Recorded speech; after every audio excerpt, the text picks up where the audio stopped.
Bonjour les explorateurs. Aujourd'hui, je voulais déconstruire un mythe chez les fans.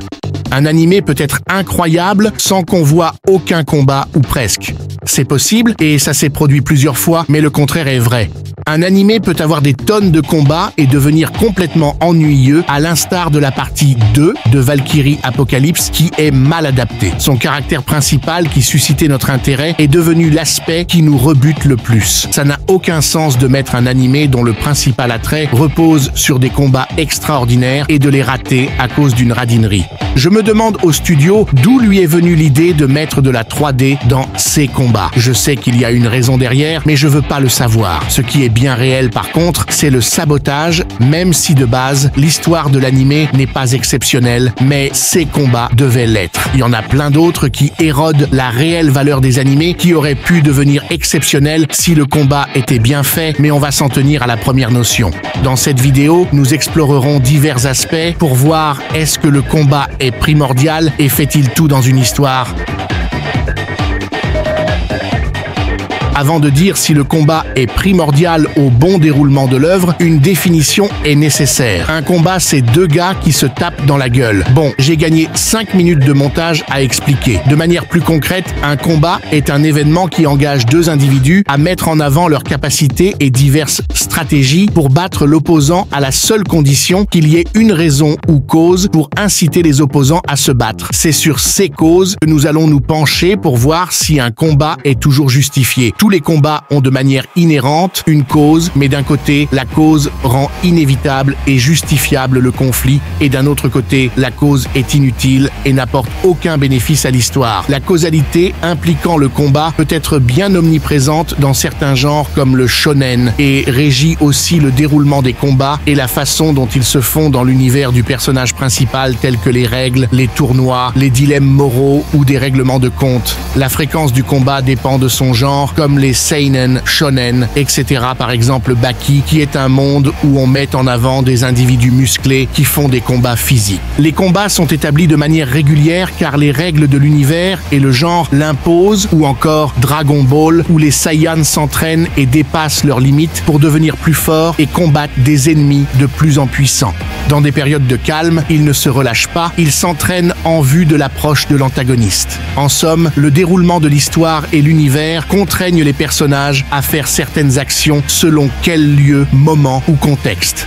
Ce qui nous amène à la seconde définition qui est le style de combat. Le combat n'est pas seulement physique, mais il est également conceptuel. Par concept, j'entends qu'il n'y a pas une seule façon d'établir de la friction ou une opposition entre deux personnages, mais elle peut être psychologique, magique ou même par des jeux. Ces derniers sont différentes, mais apportent également de la tension dans l'histoire et du dynamisme. Prenons pour exemple le premier cas dans Kaguya-sama, dont le personnage principal se nomme Kaguya, qui est amoureux de Shirogane, mais qui est trop fier pour le dire, et Shirogane qui comporte en retour la même attitude à son égard, parce que chacun pense que celui qui déclare sa flamme en premier est soumis à l'autre. Tout au long de l'œuvre, on assistera à divers stratagèmes psychologiques pour faire avouer l'autre ses sentiments.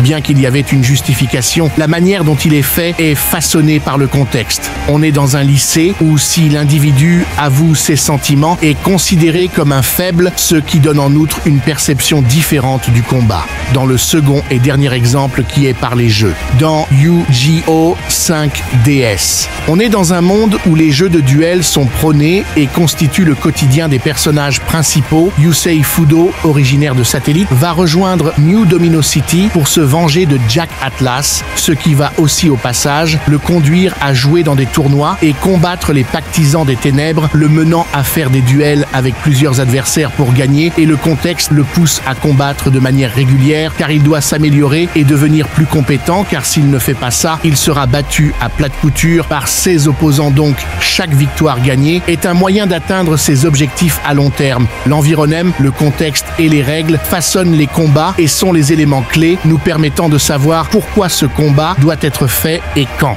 En somme, c'est un résultant du déterminisme narratif. La réponse peut être négative a priori, Mais a posteriori, la réponse est plus alambiquée qu'elle n'en a l'air. C'est oui et non à la fois. Oui, à unique condition que si les causalités du combat sont toutes enlevées ou voire certaines n'ont pas d'effet. Non parce que si tout est placé de telle sorte que les combats sont inévitables, parce que toutes les conditions l'obligent, donc le combat ne peut être évité et l'histoire elle-même contraint le personnage à le faire et c'est là le problème. Cette contrainte est-elle nécessaire ? Dans certaines histoires, clairement pas. Elle est juste là pour remplir des cases ou combler le watch time et les causes qui conduisent le combat peuvent ne pas être justifiées. Comme dans certains shonen ou animés qui mettent des enjeux et tensions pour exhorter un combat qui sont en fait dispensables car les causes sont artificielles ou même le combat en soi. Ce qui amène par conséquent à conclure que le combat n'est pas primordial et ne fait pas tout dans l'animé malgré qu'il y ait des causes et provoque un changement radical dans le déroulement de l'intrigue.